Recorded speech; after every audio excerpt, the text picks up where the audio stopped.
Hello friends, आप सभी का फिर से मेरे इस channel learn English with Divya Sharma पर स्वागत है। आज हम डिस्कस करेंगे एक short story a rose for Emily. यह विलियम फोकनर के द्वारा लिखी गई शॉर्ट स्टोरी है और इस शॉर्ट स्टोरी को 1930 में पब्लिश किया गया था। तो चलिए अब शुरू करते हैं शॉर्ट स्टोरी के बारे में पढ़ना। अ रोज फॉर इमिली शॉर्ट स्टोरी शुरू करने से पहले हम इनके कैरेक्टर के बारे में जान लेते हैं। Emily Grierson, Homer Barron, mister Grierson, Tom, colonel Sartoris, narrator and cousin, ये सभी शॉर्ट स्टोरी के कैरेक्टर्स हैं। शॉर्ट स्टोरी की जो सेटिंग रखी गई होती है वो जेफरसन मिसिसिपी नामक एक जगह पर रखी गई होती है। इस स्टोरी का जो नरेटर होता है वह अननेम्ड मैन होता है। उसका नाम किसी को नहीं पता होता है। वह इमिली की पूरी लाइफ को देखता है, उसी के आसपास रहता है वो कहीं, और वह इस अपनी जो उसने लाइफ देखी होती है उसकी पूरी, उसी के बारे में हमें बताता है। एमिली अपनी पूरी लाइफ गुजारती है। अब जब स्टोरी शुरू होती है तब हमारी जो हीरोइन है इस स्टोरी की, एमिली, उसकी मृत्यु हो चुकी है और सब लोग उसके फनरल में शामिल होने के लिए आ रहे हैं। उसके कजिन, उसके आसपास में रहने वाली औरतें, आदमी, उसके कजिन होने के लिए आ रही थी, लेकिन आसपास की जो औरतें आ रही थी वो इस उत्सुकता से साथ आ रही थी कि वो उनको देखना चाहती थी कि इमिली का घर आखिरकार अंदर से किस तरह का दिखाई देता है। और आदमी जो आ रहे थे वो ये देखना चाह रहे थे कि एमिली इतने साल तक बाहर नहीं निकली तो आखिरकार वो अपने घर में रह करके क्या काम करती थी। उसने अपनी लाइफ के 40 साल उसने अपने घर के अंदर ही निकाल दिए। के साथ वो लोग उसके घर के अंदर आ रहे थे, तो उसी समय उसके घर में काम करने वाला कुक और गार्डनर जो टॉब होता है वो वहां से चला जाता है, क्योंकि वह नहीं चाहता कि एमिली की पूरी जो लाइफ निकली उसके बारे में वह किसी को बताए। और जैसे ही उसकी डेथ होती है और वो वहां से गायब हो जाता है, उसे वापस कभी कहीं नहीं देखा गया होता है। का जो घर होता है वह 70 के दशक का बना हुआ सबसे अच्छा स्टाइल का घर बना हुआ होता है। जब एमिली जीवित होती है तो वह अपने फादर के साथ जेफरसन में ही रहती है, और 30 इयर्स की हो जाती है तब उसके फादर की डेथ हो जाती है। लेकिन जब वो उसके फादर जीवित थे तब तक उसके लिए बहुत ज़्यादा रिश्ते आते थे, लेकिन उसके फादर कभी किसी रिश्ते के लिए हाँ ही नहीं करते थे। उनको कोई लड़का पसंद नहीं आता। सोचता सोचना ये था कि जो भी उसके लिए रिश्ते आ रहे हैं वो उसके लेवल के नहीं है, और ऐसे करते करते ही उनकी एक दिन मृत्यु हो गई और एमिली की वो शादी नहीं करा पाए। अब एमिली इस दुनिया में अकेली रह गई। लेकिन उसके फादर की डेथ हुई तो एमिली ये मानने के लिए तैयार नहीं होती कि उसके फादर की डेथ हो चुकी है। वह 3 दिन तक अपने फादर की डेड बॉडी को वहां से उठाने नहीं देती है और सबको बोल देती है कि मेरे फादर जिंदा है, उनकी मृत्यु नहीं हुई है। लेकिन 3 दिन बाद डॉक्टर्स और प्राइस्ट के समझाने पर वो इस बात को मान लेती है और अपने फादर की डेड बॉडी को वहां से उठाने देती है। आसपास की औरतों को लगता है कि वो अकेली होगी तो बोल सोचती है कि बेचारी एमिली, वो उससे मिलने के लिए जाती है। लेकिन एमिली उनसे दरवाजे पर ही बात करके और अपना गेट बंद कर देती है और इतना घमंड दिखाती है पहले से भी ज्यादा, दरवाजे से ही वापस चली जाती है। एमिली अकेला रहना स्टार्ट कर देती है, लेकिन वो उस समय चीनी पेंटिंग सिखाती थी छोटे बच्चों को। बच्चे उसके घर आया जाया करते थे। समय बाद उनके शहर में ये नियम लागू हो गया कि जो भी निग्रो वुमेन्स बाहर निकलेगी वो बिना बुरखे के बाहर नहीं निकलेगी, और उनके ऊपर टैक्स भी लगाया जा रहा था। तो जब कर्नल सार्टोटिस उसके घर जाते हैं और उससे बात करते टैक्स के बारे में, तो इमिली टैक्स देने से मना कर देती है करके, और सब लोगों को बोल देते हैं कि हम, इमिली के फादर जो थे उन्होंने इस सिटी का जब निर्माण हुआ था तो बहुत ज़्यादा हेल्प की थी, इसलिए हम अब इनका टैक्स नहीं लेंगे और ये सोचेंगे कि इनके पैसे टैक्स में काट करके और उतार रहे हैं। समय बाद उनके जेफरसन में कंस्ट्रक्शन का काम चल रहा होता है रोड के, तो उस समय वहां पर एक बेरन नाम का व्यक्ति आता है जो उस कंस्ट्रक्शन के में काम कर रहे मजदूरों का मैनेजर होता है, हेड होता है। एमिली जब उसको देखती है और वो भी उसको देखता है तो धीरे धीरे इन दोनों की बातचीत होने लग जाती है, और फिर वो हर संडे घूमने के लिए जाया करते थे बग्गी में बैठ करके। पास वाले लोग जब उसको देखते थे वो सोचते कि इमिली का क्या स्टेटस है और इस आदमी का क्या स्टेटस है। आदमी बिल्कुल पसंद नहीं आता था जो इमिली के साथ घूमता था। यही बातें करते थे कि जब एमिली ये बात जानती है कि उस होमर जो है वह रोज शाम को क्लब में जा करके और बाकी सब लोगों के साथ ड्रिंक करता है और वो उससे शादी भी नहीं करेगा, तो फिर एमिली अपना टाइम वेस्ट क्यों कर रही है इसके साथ। लेकिन एमिली ज़्यादा अटैच हो गई होती है और उसे लगता है कि वो उससे शादी कर लेगा। एमिली जब उसके सामने उसका प्रपोजल रखती है शादी का, तो वह उसे मना कर देता है और वह बोलता है कि मुझे लड़के पसंद है, लड़कियां पसंद नहीं है। और वो बहुत ज़्यादा ओपन माइंडेड होता है, तो वो सोचता है कि मैं तुम्हारे साथ ऐसे ही घूम रहा था, मैं तुमसे कोई शादी वादी नहीं करूंगा। उस समय वहां से किसी औरत ने उसकी कजिन्स को एक लेटर लिख दिया होता है कि तुम्हारी जो सिस्टर है वो उमर नाम के एक आदमी के साथ घूम रही है, तो वो उससे मिलने के लिए उसके पास रहने आ जाती है। वो उसके पास 1 सप्ताह तक रुकती है और जब 1 सप्ताह के बाद वो चली जाती है, तब तक होमर उससे मिलने के लिए नहीं आता है और वो जैसे ही चली गई, उसके 3 दिन बाद ही होमर उससे मिलने के लिए वापस आ जाता है। लेकिन एमिली को गुस्सा होता है, लेकिन वो दिखाती नहीं है कि वो उससे गुस्सा है। नेक्स्ट डे मार्केट जाती है और वहाँ जाकर के मेडिकल वाले के पास जाकर के बोलती है कि तुम्हारे पास जो सबसे बेस्ट क्वालिटी का जो पॉइज़न है, वो मुझे दे दो। तो बहुत सारे नाम बताता है, वो कहती मुझे पता नहीं, तुम्हारे पास जो सबसे अच्छा है वो मेरे को आप दे दो। तो उससे पूछता है केमिस्ट की आपको क्यों चाहिए जहर? गुस्से की नज़र से देखती है, तो वो आगे कुछ नहीं पूछता, उसको वो दे देता है वो पॉइजन। लेकिन उसके नीचे वो टैग लगा के दे देता है कि चूहे मारने की दवाई। वो घर जा करके देखती है, तो उसके नीचे टैग होता है चूहे मारने की दवाई। अगले दिन शहर में ये बात पता चलती है सबको कि एमिली पॉइज़न लेके गई है, तो सबको लगता है कि शायद वो पॉइज़न खा करके मर जाएगी। तो कुछ औरतें सोचती हैं कि हाँ, ये सही है उसके लिए, क्योंकि वह जिस तरह से घूम रही थी, इस समाज के लिए कलंक थी। मर जाना ही सही रहेगा। रोड कंस्ट्रक्शन का जो काम चल रहा होता है, वो खत्म हो जाता है और वहाँ से चला जाता है। सब लोग सोचते हैं कि अब वो चला गया है, वापस नहीं आएगा। लेकिन 1-2 दिन बाद एमिली वापस मार्केट जाती है और वो जाकर के वहाँ पर जेंट्स के कपड़े खरीदती है, उसके लिए परफ्यूम खरीदती है और एक श्रृंगारदान भी बनाती है, ऑर्डर देके सिल्वर का।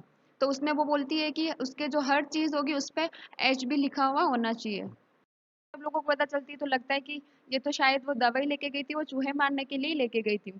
ये खुद नहीं खाने वाली है, दोनों शादी कर लेंगे। होता ऐसा ही है कि जब वो चला जाता है तो वो 3 दिन के बाद उससे वापस मिलने के लिए आ जाता है। तो सब लोग सोचते हैं कि शायद ये इसलिए गया था कि वो आगे जाकर के एमिली के वेलकम की तैयारी कर सके। लेकिन उस दिन होमर बेरन को एमिली के घर में जाते हुए लास्ट टाइम देखा गया। उसके बाद वह कभी वहाँ उसके घर से बाहर नहीं आया और ना ही एमिली को जब वो मार्केट लास्ट टाइम गई तब देखा गया। उसके बाद एमिली भी अपने घर से कभी बाहर नहीं आई। पर्सन में नया महापौर नियुक्त किया गया, वह थोड़े आधुनिक विचारों वाला है और जब वो उसका रिकॉर्ड उठा करके देखता है तो उसे पता चलता है कि एमिली ने अभी तक एक भी बार टैक्स पे नहीं किया है। तो वह एमिली को लेटर लिख देता है कि आप या तो कार्यालय में आकर के मिले और अपना टैक्स जमा करवाएं। लेकिन एमिली का वापस कोई रिस्पॉन्स नहीं आता, तो वह 1 वीक के बाद वापस उसको लेटर लिखता है कि या तो आप टैक्स जमा करवाएं या फिर हम आपसे आकर के घर पे मिले। आप बोले तो आपको लेने के लिए हम कार भी भेज सकते हैं। तो एमिली वापस रिटर्न में लेटर लिखती है, मैं बाहर नहीं जाती हूँ। तो वो लोग उससे मिलने के लिए उसके घर ही चले जाते हैं। जब वो जाते हैं और उनके गेट नॉक करते हैं, गेट को जब ओपन किया जाता है तो वो देखते हैं कि इस रास्ते से शायद 8-10 साल से कोई भी नहीं गुजरा होगा और उनका जो है वो उसे ले जा करके और एक हॉल में बिठा देता है। उस हॉल में जहाँ उनको बिठाया जाता है वहाँ पर भी बहुत अजीब सी स्मेल आ रही होती है। तरफ हर चीज़ पर मिट्टी जमी हुई होती है। को इन्फॉर्म किया जाता है कि वो लोग उससे मिलने आए, तो एमिली उनसे मिलने के लिए आती है।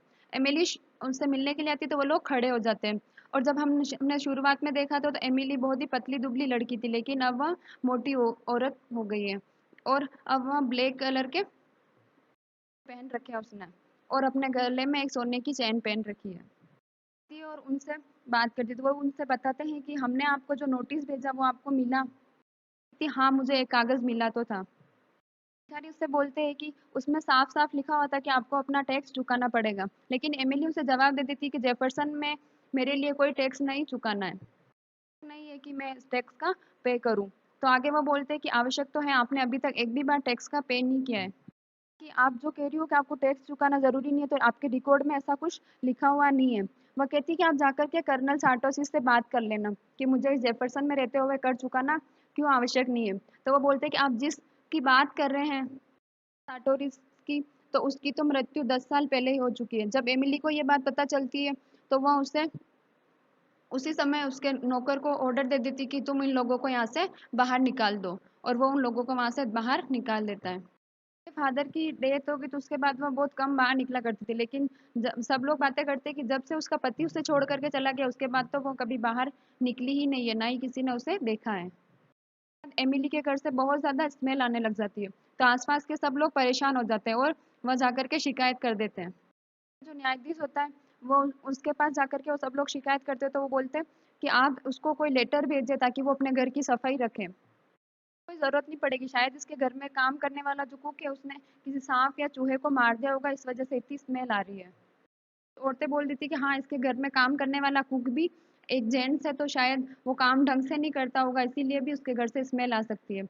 लेकिन तो भी उसके कुछ समय बाद उसके घर से वापस स्मेल आती रहती है, हो जाते हैं। तो फिर न्यायाधीश उनको बोलता है कि आप इसके घर में जा करके और छिड़क दो ताकि आपको स्मेल नहीं आए। तो वो लोग ऐसे ही करते हैं। एक दिन रात को उसके घर में चुपके से जाते हैं और उसके घर की दीवारों के चारों तरफ कुछ ऐसे बिखेर के आ जाते हैं ताकि उनको स्मेल आना बंद हो जाती है। उसकी लाइफ अंदर कैसे जी रही थी, क्या करी थी, ये बाहर वालों को कुछ नहीं पता था। उसकी लाइफ को सिर्फ देखा था तो उसके काम करने वाले सिर्फ टोब ने, उसी को पता था कि वो अंदर उसकी लाइफ कैसे जी रही है। और टोब वहां पर काम करते करते अब बूढ़ा हो गया है। इतना ही टाइम गुजरने के बाद अब सबको जब एमिली को तब देखा गया जब उसकी डेथ हो गई और सब उसके फ्यूनरल में शामिल होने के लिए जा रहे हैं। जब वो सब लोग उसके फ्यूनरल में शामिल होने के लिए जाते हैं, स्टोरी शुरू हुई थी। उसकी कजिन को और इन लोगों को तो पता होता है कि उसका रूम कहाँ है, तो वो उसके रूम के यहाँ जाती है तो देखती है कि उनका रूम बंद था एमिली का। तो आसपास के लोग उसके गेट को तोड़ देते हैं और जाकर के जब अंदर देखते हैं तो एमिली का जो रूम था वो ऐसे सजा हुआ था जैसे किसी दुल्हन का रूम सजा हुआ हो। रूम में गुलाबी रंग के पर्दों के साथ गुलाबी रंग की लाइट्स भी लग रही थी। उसने जो श्रृंगारदान बनवाया था जिसपे उसने हर चीज पे लिखवाया था वो अब धूल मिट्टी के कारण बहुत अजीब सा लग रहा था। अजीब से हो गए थे, स्पष्ट हो गए थे, किसी को समझ में नहीं आ रहे थे कि वो वहां पर क्या लिखा हुआ है। जेंट्स की ड्रेस खरीदी थी, उसका परफ्यूम खरीदा था और उसके खुद के लिए भी जो कपड़े खरीदे थे वो सारे एज इट इज रखे हुए थे। व्यक्ति जिससे उसकी शादी होने वाली थी वहां भी उसी बिस्तर पर लेटा हुआ था। लोग उसको देख करके शौक रह जाते हैं क्योंकि वह अब जीवित आदमी नहीं था, बल्कि उसका सिर्फ स्केलेटन वहां पर पड़ा हुआ था। एमिली उसको अपने पास लेकर के सो रही थी और जब सब लोग उसे देखते हैं तो वो समय याद आता था जब इसके घर से बहुत ज़्यादा स्मेल आ रही थी और सब लोगों को लगा कि इसके घर में चूहा या सांप मर गया है, इस वजह से स्मेल आ रही है। लेकिन सब लोगों को पता चल जाता है कि शायद उस समय पेरेंट की बॉडी जो थी वह मरने के कारण बाद में सड़ रही होगी, इसी वजह से इतनी ज़्यादा स्मेल आ रही थी इसके घर से। के पिल्लों को उठा करके देखते हो तो एमिली का एक बाल गिरा होता है, तो तब लोगों को पता चलता है कि शायद एमिली इस डेड बॉडी को अपने पास लेके हमेशा और आलिंगन करके सोती होगी। होमर बेरन के जो कपड़े थे उसके भी कुछ अवशेष बचे हुए थे, वो भी वहीं पर पड़े हुए सड़ रहे थे। लिली ने होमर बेरन की जो डेड बॉडी थी उसी को अपना रोज समझ लिया और पूरी लाइफ उसके साथ गुजार दी। जैसे कोई रोज होता है तो उसके सूखने के बाद भी हम उसकी पत्तियों को संभाल करके रख लेते हैं। एमिली का जो रोज था उसके मरने के बाद भी उसने उसने स्केल्टन के साथ ही अपनी पूरी लाइफ निकाल दी। यही एमिली का रोज बन गया और उसने इसी के सारे अपनी पूरी लाइफ जी ली। ये तो सोचते कि वो एक मरे हुए आदमी के साथ स्केल्टन के साथ इतने सालों से 40 सालों से कैसे रह रही होगी, लेकिन उसके लिए वो मरा हुआ नहीं था, उसके लिए उसका एक रोज था। इस तरह से अपने अपने जो मरा हुआ जो हस्बैंड था होमर बेरन उसको रोज के रूप में पा करके और उसने अपनी लाइफ खुशी खुशी से जी ली। यही थी रोज फॉर इमिली की डेड बॉडी और उसका जो स्केल्टन था वही उसके लिए रोज था। Thank you for watching this video.